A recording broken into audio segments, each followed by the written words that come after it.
Olá. Em 2007, a ONU definiu 2 de abril como o Dia Mundial da Conscientização do Autismo. O objetivo é levar informações para reduzir a discriminação e o preconceito com o diagnóstico do transtorno de espectro autista. Sobre o assunto, vamos conversar com a advogada Carmen Lilian Calvo Bosquet, do Instituto Brasileiro de Direito da Família. Carmen, a gente poderia começar essa conversa falando sobre um pouco dessa importância de se comemorar, de se lembrar a conscientização do autismo no dia 2 de abril, e por que a escolha dessa data especificamente? Olha, Maurício, o autismo, né, é possível tecer alguns comentários antes de iniciarmos nosso bate-papo, no sentido de que o autismo não é considerado uma doença, tá? Ele é um transtorno. E é importante essa conscientização, com o objetivo, obviamente, de reduzir a discriminação com relação a esse transtorno, exatamente porque é possível, através do tratamento precoce, de políticas públicas, que esse transtorno não cause tantos problemas às famílias que possuem, dentro do seu seio familiar, o diagnóstico do TEA, do transtorno do espectro autista. E a ONU definiu essa data exatamente para que traçamos essa conscientização e que essa conscientização seja mundial. No Brasil, nós tivemos um marco regulatório muitíssimo importante em 2012, incluindo os portadores de TEA, de transtorno de espectro autista, como deficientes, né, como portadores de necessidades, eu gosto de falar portadores de necessidades específicas, exatamente para reduzir essa discriminação com relação ao autismo. E em 2012 foi um importante marco regulatório, porque trouxe diversas possibilidades e direitos a essas famílias que tinham e detêm familiares com o transtorno. O problema do autismo é ainda a carga muito violenta de preconceito, né? As pessoas não entendem, ou não querem entender, melhor dizendo, que eles precisam de uma atenção especial e que eles têm direito a essa atenção especial. Me parece que isso já foi, inclusive, judicializado, já há decisões na Justiça que garantem esses direitos. Porque existe uma legislação, mas essa legislação não era cumprida em seu rigor, digamos assim. Como é que está este aspecto também? Olha, nós evoluímos absurdamente com relação à legislação e aos direitos dos autistas, né? Nós temos, então, esse marco regulatório em 2012, que foi, obviamente, alterado com outros direitos inclusos em 2020. Nós temos, em São Paulo, poucas pessoas sabem, mas nós temos uma ação civil pública já transitada em julgado que garante as terapias específicas para esses portadores de TEA, com o apoio dos governos municipais e do Estado. Nós temos políticas públicas de saúde, de educação, de previdência, de assistência governamental para esses portadores de TEA. Então, nós temos um rol de direitos que, às vezes, nem os próprios familiares conhecem, desconhecem essas políticas públicas e que, obviamente, é necessário que façamos com que essas famílias busquem por esses direitos, porque são direitos garantidos constitucionalmente, através de legislação federal, legislação estadual, e até através dessa ação civil pública, no caso, essa ação civil pública estadual aqui do estado de São Paulo. Agora, o desconhecimento é grande, mas o preconceito ainda é maior, inclusive, do ponto de vista, curioso que os planos de saúde não garantem os tratamentos, ou pelo menos não garantiam os tratamentos, bancar o tratamento do autismo, sob a desculpa de que não seria uma doença, seria um transtorno.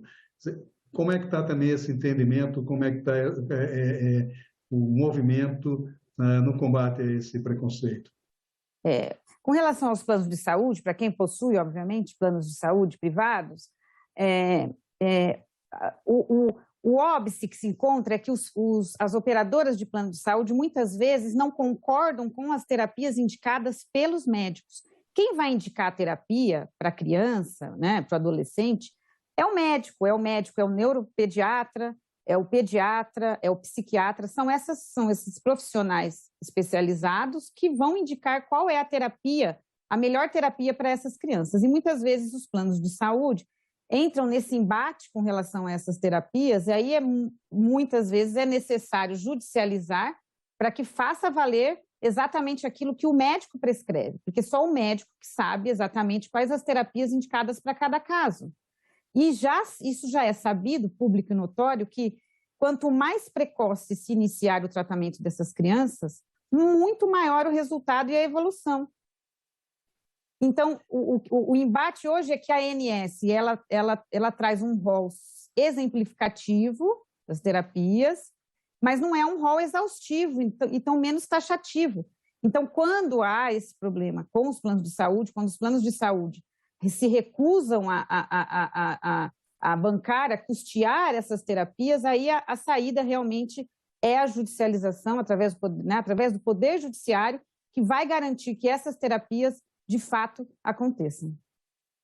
Mas ele ainda envolve uma certa gama de profissionais, né? Porque seriam fonoaudiólogos, psicólogos, nutricionista. Até hoje a nutricionista ela tem uma importância muito grande, a nutrição tem uma importância muito grande no desenvolvimento dos tratamentos, né? Do aspecto autista.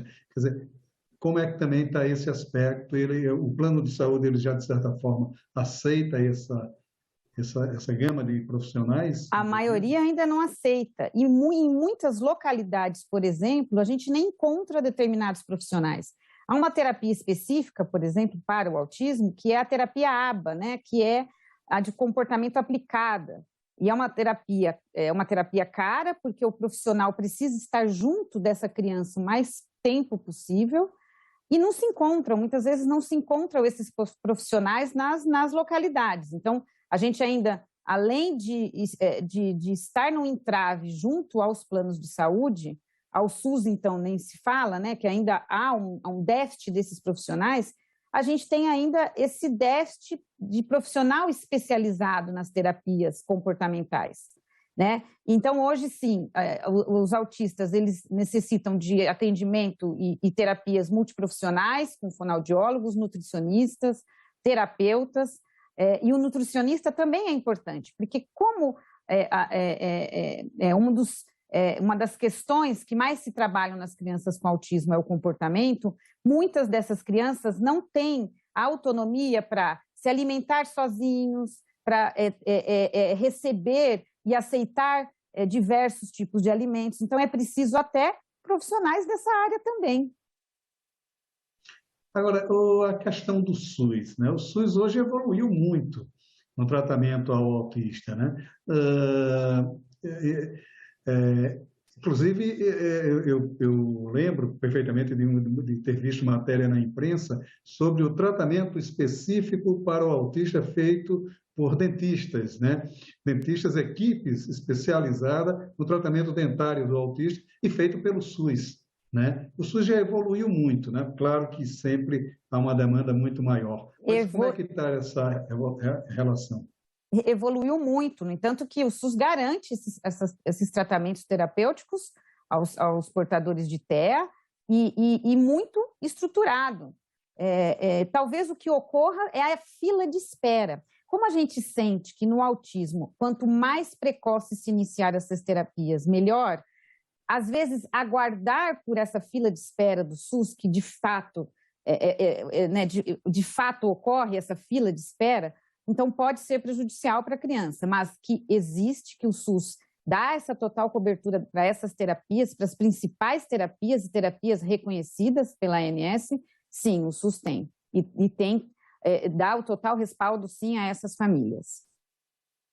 E também me parece que está muito concentrado nos grandes centros, né? Nas regiões mais afastadas, há uma deficiência maior desses profissionais, tanto na área particular, né, quanto na esfera pública também. Como é que está o acesso a esses tratamentos? Exatamente, esse é um ponto crucial, é um ponto sensível, né, às famílias. Exatamente porque não há muitos profissionais especializados, são muitas terapias novas, outras até experimentais. Então, de certo que os grandes centros estão mais cobertos dessas terapias e os pequenos centros, os interiores, as regiões mais periféricas, realmente ficam mais expostas a não chegar a esses tratamentos. Olha, só para você ter uma ideia, Maurício, no Brasil estima-se que 2 milhões de pessoas são portadoras de TEA. Então, nós, obviamente, temos 2 milhões de brasileirinhos aí nos calfundosos Judas, né, como dizia minha avó, que precisam desses tratamentos e que não estão perto dos grandes centros, né, e que, obviamente, vai obter esses tratamentos somente dos profissionais e das terapias mais comuns, né, fonoaudiólogos, terapeutas ocupacionais, que esses pequenos centros ainda detêm. Agora, terapias mais específicas, mais especializadas, provavelmente só os grandes centros detêm. Outro grande problema enfrentado pelos portadores de autismo é o acesso às escolas. E há uma grande discussão sobre a inserção deles no complexo educacional. Se ele teria que ir para uma sala de aula comum, né, ou se teria que ter uma sala de aula específica para os autistas. Como está essa discussão e qual a importância dela? Olha, eu acho que é uma discussão que acho que nem deve haver, né? O autista, o portador de TEA, ele tem que estar incluso dentro de uma sala comum, junto com as demais crianças.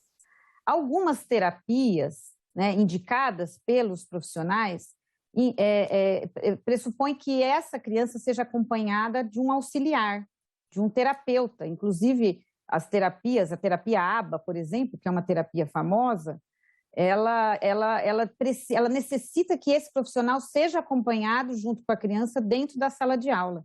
E nós temos objeções até de escolas particulares.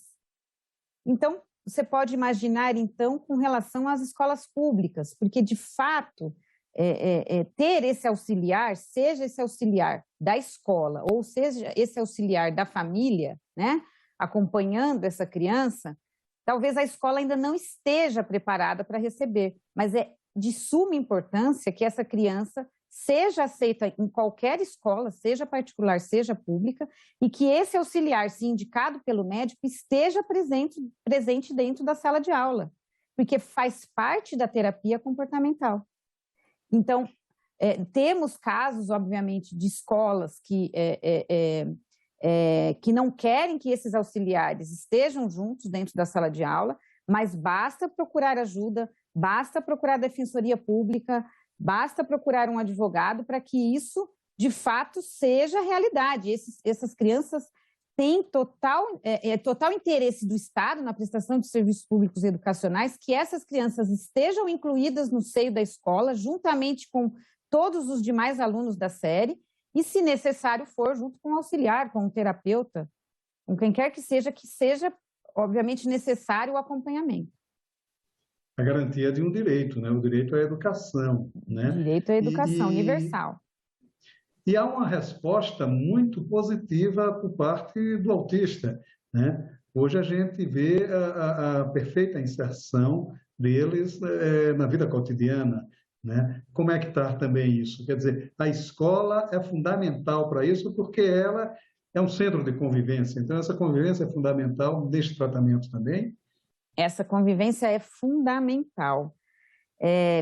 Nós percebemos que, atendendo aqui a muitos clientes, né, no escritório, nós percebemos que quanto antes se inicia esse tratamento precoce e quanto antes se inclui essa criança no seio da sociedade, né, essa criança ela vai se desenvolver, né, cognitivamente, socialmente, ela vai desenvolver habilidades emocionais, habilidades sociais, e ela vai ter uma vida adulta tranquila, vai ter uma vida adulta normal.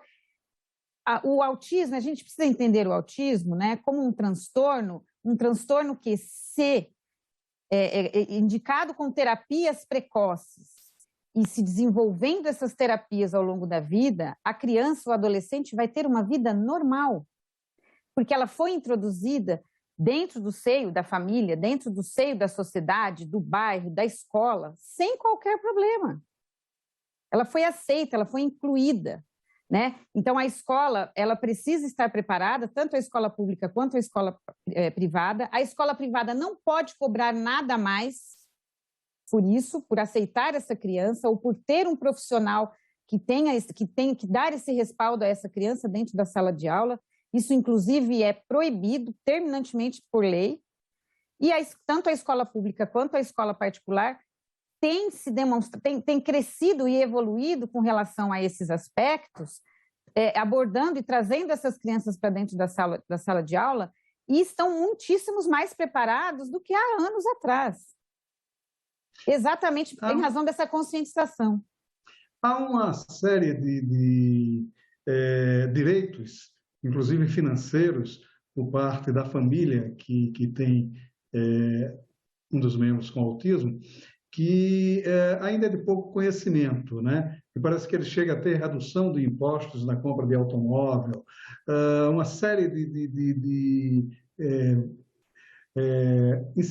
não seria incentivo, né? Na verdade, uma série de facilidades financeiras para ajudar no tratamento, que é caro, né? Que demanda muito, né, da família.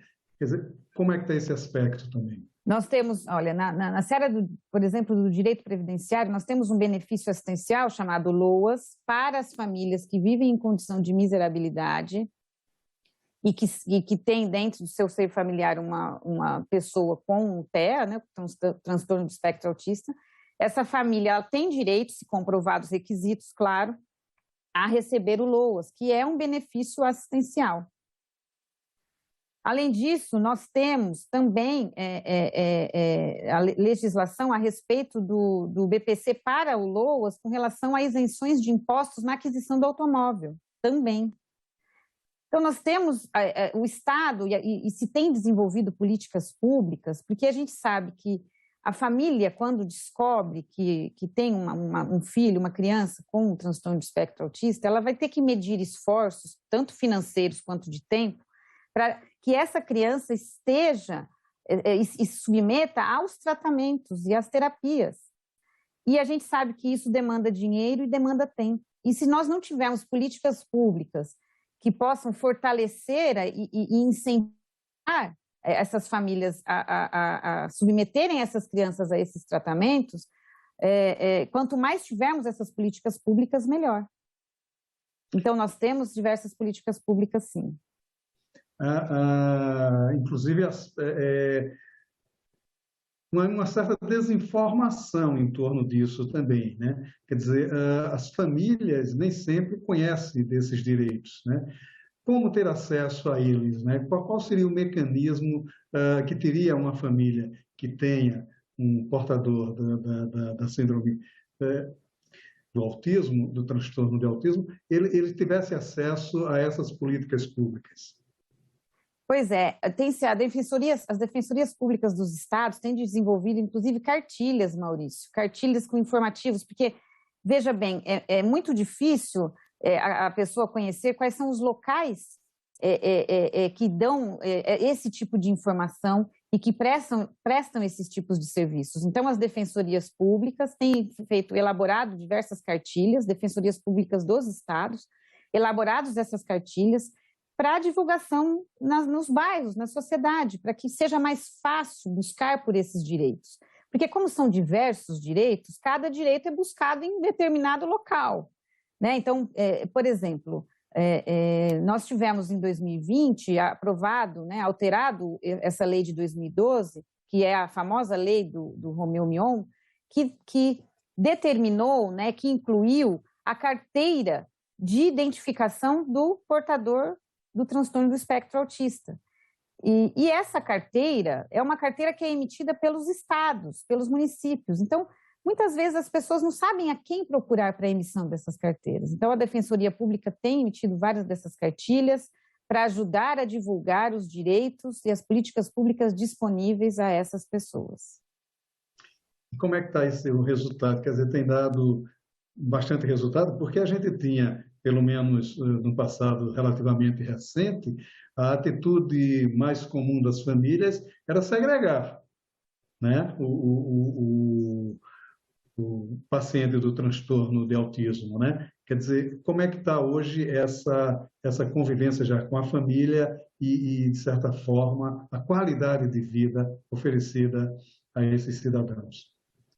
Olha, o que eu percebo, né, eu posso estar muito errado, mas o que eu percebo é que a conscientização fez com que despertasse nas pessoas a característica de que vamos lidar com isso, né?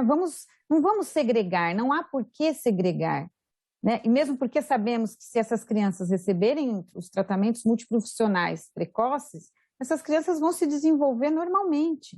Então, para que segregar? E além do mais, talvez num passado não tão recente, era mais difícil o diagnóstico, né? E hoje, em razão da conscientização e dessas políticas públicas informativas, as famílias têm procurado, né, quando verificam que as crianças têm, já desde pequena, né, têm alguma dificuldade social, né, de habilidades sociais, já procuram o diagnóstico precoce. Então, quando você procura o diagnóstico precoce, você não quer a segregação, você quer que essa criança seja inserida no seio familiar, no seio da sociedade, no seio da escola, do bairro. Então, eu acho que a segregação cada vez mais vem ocorrendo menos, né? E isso é muito bom. E a receptividade da sociedade como um todo. A senhora que tem acompanhado, de certa forma, todo o desenvolvimento desse trabalho de conscientização, como é que está tendo, há uma maior receptividade da própria sociedade? Eu acredito que há uma maior receptividade da própria sociedade, mas ainda temos alguns pontos ainda que evoluir, né? Então, a gente ainda se depara, né? A gente acabou elencando todas as problemáticas com relação, mas a gente ainda se depara com escolas particulares que não aceitam essas crianças, porque sim, entendem essas escolas que não têm a infraestrutura adequada para receber essas crianças, né? O que é uma pena, né, que essas escolas não estejam preparadas. É função da escola estar preparada, né? Então, a gente se depara também com os planos de saúde ainda negando alguns tratamentos esses que são já comprovados benéficos. Então, a gente ainda tem muito que evoluir. Já evoluímos, mas ainda temos muito ainda que evoluir. E o judiciário tem garantido esses direitos? Ele tem reagido? O judiciário tem garantido todos esses direitos. A gente tem diversos casos de ações exemplarmente contra planos de saúde, por exemplo, que não aceitam essas terapias indicadas pelos profissionais de saúde, mas bate no judiciário, se faz a perícia, se verifica que aqueles laudos específicos determinados pelos médicos realmente são recomendáveis, e o judiciário tem, sim, cumprido seu papel, obviamente analisando imparcialmente cada caso, mas sabendo que é necessário, sim, que essas terapias sejam realizadas para esses portadores. Sejam garantidas, né? Porque, sejam afinal garantidas. de contas, a gente está tratando de pessoas que merecem todo o respeito e toda a atenção, não é isso? Tanto do Estado quanto da sociedade. Exatamente, Maurício. Carmen, muito obrigado pela sua participação aqui no Cidadania. É sempre um assunto instigante. A gente poderia ficar aqui horas conversando, mas a gente tem um espaço limitado de tempo. Muito obrigado pela sua participação. Obrigada eu, Maurício. Se você quiser rever esta ou outras entrevistas do Cidadania, é só acessar nossa página na internet, senado.leg.br/TV, a página da TV Senado no YouTube. Obrigado pela sua audiência e até o nosso próximo Cidadania.